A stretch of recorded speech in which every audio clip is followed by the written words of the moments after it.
Conor McGregor blasts mass migration as a genocide in Ireland. Okay, so let's see what this is all about. Rob, this is the clip? Yes. Go ahead and play the clip. Off Ireland. Never in a million But years. if they're paying foreigners to have kids while you can't afford to have kids, if they're shaking you down with the armed police, but allowing foreigners a pass, if they're paying to fix foreigners' cars but not yours, they hate you and they're trying to kill you, right? It's an erasure. It's an attempted erasure of our people. That is it. I could have went all that way in the White House. I had to climb. You go incrementally up, right? You go in. Hey, you talk about a genocide. This is the genocide of our people. Obviously. Yeah, and then Rob, can you do me a favor? While he's talking about this, there is a clip that's in the in my notes. If you go to it, it's a clip about what's happened. Vinny, I'll come to you first. Who had opinions on this one? Was it you? I think it was. Let me see who this is. Conor McGregor. Adam, you had some thoughts on this, and I had a clip I want to play for you guys that you got to see. Go for it, Adam.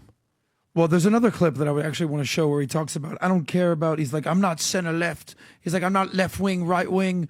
He's like, I don't even know what that means. He goes, I'm centered. I'm on the ground. I'm 2 toes down on the ground. I stand for what I believe. And it's such a great clip because it basically shows, listen, I don't give a shit what you call me, left wing, right wing, whatever you want to call me. I stand for what I believe, and I stand 2 feet down, and I'll double down on what I believe. He's like, I'm a family man. I'm family first. I'm Ireland first. Is this the clip? Yeah. Go ahead. Go for it, man. CNN has described you as the leader, and I'm quoting, of Ireland's far right. Who has? CNN, which is a news channel in the United States. Far left, far right, all of these terminologies mean nothing to me. I'm a family man. I'm an employer of the country. You know, I'm a supporter of many people, and I care about my land and the safety of its citizens and the prosperity of its citizens. I want preference. I want peace, preference, and prosperity for the citizens of Ireland, for my people. And isn't that fair for our countrymen and women? It is. It is our country. Ireland is for Ireland. That's right. You know, and that is it. So I'm not right, left. You know, I feel I'm centered, grounded. That is what I feel. In fact, I ground myself every day. I walk out and I ground myself every day, barefoot in the grass. Barefoot is king. I fought in the octagons, in the cages all around the countries of Ireland, and then into the United States of America, barefoot. So I am a grounded man, either left, right. Doubt Conor McGregor all you want. But if Trump did anything, he basically burst the bubble that you need to just be a perfectly polished and politician and say exactly what everyone always says. F that. This guy's a fighter. He's a winner. He's a brilliant speaker. You know, Trump, after he got shot in the ear, came up and said, fight, fight, fight. This guy's a freaking fighter, and he's fighting for his country. I want to show you of Ireland. Okay, watch this clip, guys. Watch this clip. This is what Ireland is worried about. Yeah. Okay, go ahead and play this clip, Rob. Go ahead. The mayor of London is Muslim. The mayor of Birmingham is a Muslim. The mayor of Leeds is Muslim. The mayor of Blackburn is Muslim. The mayor of Sheffield is Muslim. The mayor of Oxford is a Muslim. The mayor of Luton is a Muslim. The mayor of Oldham is a Muslim. The mayor of Rochdale is a Muslim. All of this was achieved by only 4 million Muslims out of the 66 million people in England. Today in England, there are over 3,000 mosques. There are over 130 Sharia courts in England, and there are more than 50 Sharia councils. 78% of Muslim women do not work and receive state support and free accommodation. 63% of Muslims do not work and receive state support and free housing. State-supported Muslim families have an average of 6 to 8 children who all receive free accommodation. Every school in the UK is required to teach about Islam. The #1 most common baby name in England is Muhammad.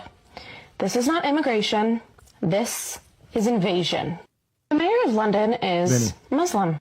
I mean, I was just looking at the numbers. The Ireland saw 149,200 migrants and 69,000 immigrants, resulting in a net migration of 79.3. Foreign-born population is 1.2 million by the end of the year. Crime is up almost 4%. Sexual offenses rose to 8% compared to the previous year. Yeah, I mean, they're getting flooded with, these migrants under the lie of, compassion. Sounds familiar. We had the same situation here, but it's not compassion, it's control. And they're stuffing the hotels with people. The crime is up. Like I said, the numbers are up. My thing, and the women don't feel safe. What is, like, my question is, the current sitting government, what is the purpose of letting it happen? I mean, we know why it was happening here for the votes and all that stuff, and they didn't give it. They want to change the voting block and the dynamic. I'm just curious to what's Ireland's excuse? What is the point? Who's in charge right now in Ireland? Who's the person that's leading it?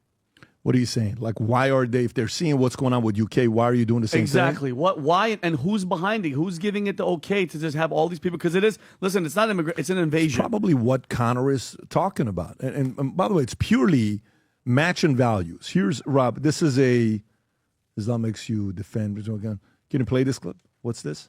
Oh, okay, yeah. Go for it. Consent to your 6-year-old daughter marrying a 54-year-old man. My 6-year-old daughter. Your 6-year-old daughter. The fact that you haven't instantly would said you no is consent? really It is really concerning. The fact that you have to think this over is terrifying. It is terrifying. It is terrifying that you might even... Okay. Would you allow your 6-year-old daughter to marry a 54-year-old man? No. Would you? Hell no. I would slay any man who Thank you. suggested that. Now, would you allow your 6-year-old daughter... See how quick that was? Would you allow your 6-year-old daughter to marry a 54-year-old man? No. If it was the Prophet Muhammad, alayhi salatu wasalam. Do you advocate for changing the law that would allow Prophet 6-year-olds to consent to marriage? In this country, Yes. do I advocate for it? Okay, don't answer it. Don't answer it. Wallahi, just want a simple question. Why is he embarrassed to answer that question? 21st century, everyone is mine. Why is his current religionist embarrassed of him answering? Let me ask you this question. 21st century. Do you think Saudi Everyone Arabia is mine. should allow 6-year-olds to get married? Okay, do you want to... Wallah, okay, he just goes on, guys. Okay, is this between All you have to do is say no. Jazakallah khairan. You can do No. Some point we'll come across. Guys, this is not a hard question. It's a simple yes or no. Do you think that Saudi Arabia should allow 6-year-old children to marry? Yes and no. Yes and no. Ladies and gentlemen, that should shock you. He has stood here and said that 6-year-old children should be allowed to marry. That is a problem. And it is a problem that emerges out of the example of Muhammad. And that is exactly why, as a Christian, I reject the example of Muhammad and am a follower of Jesus Christ. See, and by the way, if 98% of your country has bought into that mindset, it works. Meaning, if you're a Muslim country, Muslim nation, and that's what it is. But if you try to bring that mindset into another country and try to convert and change their culture and bring that to them, that's a problem. There's a guy that's being interviewed, and he says, so what about if we send a bunch of Christians to your Muslim country to start converting you guys to Christianity? He says, you can't do that. That's not allowed. He says, our country would never allow that. We would never allow. You guys allow that. We would never allow that. Yeah, of course. This is the part where I think more and more people are starting to realize through common sense, some of this stuff just doesn't make sense. Some of this stuff is a little bit crazy. Conor's getting a little bit dumb with it himself, and he's trying to do it in his country. Tom, do you have any thoughts on this? No, I think you echoed it. It's a one-way street. You can't come here and offer to teach us. We want to go there and look at what they've organized. They get elected into government, and now they're favoring themselves of free accommodation and supporting this. And look at the generation they're creating. The average was 6 kids. There you go. You know what? Count 18 years. Count 18 years from right now, and it's over. There is a if you look at tourism books and things like that, they call it Londonistan because there's so many. The population of Muslims there is so great, and that's it. And it's a generation of children and generational change, just natural. These people are going to grow old and die, and then these people have had 1 kid. These people have had 6. So what does that population look like 18 years from now? It's over. Well, it's the Islamization of Europe. And I'm not talking about secularist Islam. I think there's awesome people out there. I have many friends that are Muslim. I'm talking about the Islamists and the jihadists. And what they want to do is they want to infiltrate and then they want to occupy countries. Why is it that only white Christian countries are the countries that get called out if you're not being more inclusive? So if you go to China, it's all Chinese people, it's all Chinese politicians. Same thing in Russia, same thing in Japan, same thing in Saudi, same thing in Iran, same thing in Brazil.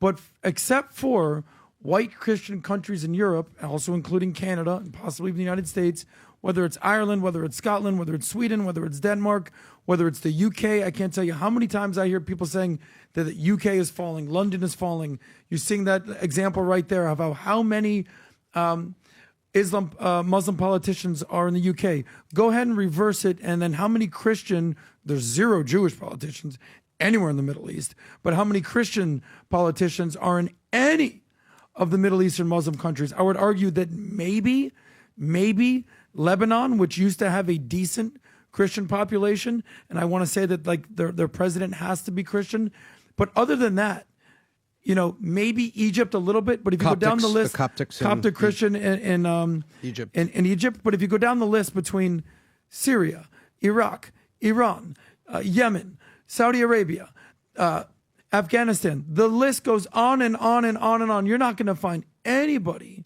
that a Muslim that is in charge of the government there. So even if you go to Israel, people don't know this about Israel, 20% of Israel are Palestinian citizens.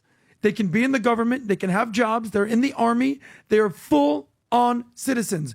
I challenge you to find one Jew, not 1%, who's in Palestine, who's in Afghanistan, who's in Syria. Not one. They've all been kicked out. And you know what? They're coming for the Christians next. So the Middle East used to be an area where Jews, Christians, Muslims, everyone was there. Not anymore. I had no idea what was going to happen with the Yetis. I had no idea. When our team said, Pat, they're not going to last, like this, all of it was gone. Next thing you know, we were swamped by messages of, Pat, can we get additional Yetis to do collaboration with Value Tim and Future Looks Bright? The next one is here. Now, keep in mind, these will go very fast. Rob, if you want to play this clip, we got different ones. These are based on what many of you guys asked. This is the Future Looks Bright Yeti, whether it's a pink one, whether it's the red one, whether it's the Tiffany blue or the white. These seems to be, this one seems to be, it's sick. It's absolutely sick. Yeah, or even a smaller one that you got. And on top of this, Rob, if you can also go to the website, there are, I think it's 10 coolers that we got. A couple people asked for only coolers. 10? I just got 10 of them. We're like, let's just see if there's a market for it. I guarantee you that they'll be gone before we're they done asked, with the episode. I said, let's get 10 and let's see how it does. Sick. Look at that. Look how sick that is with Future Looks Bright right on top of it. So badass. So VTmerch.com, go place your order. Be the first to get it because these things will go very quickly. Again, it is limited supply and they're absolutely sick. When you go to work and you have this Vitamin logo and the Future Looks Bright, it looks insane. Okay, again, go to VTmerch.com, place your order with the Yeti collaboration.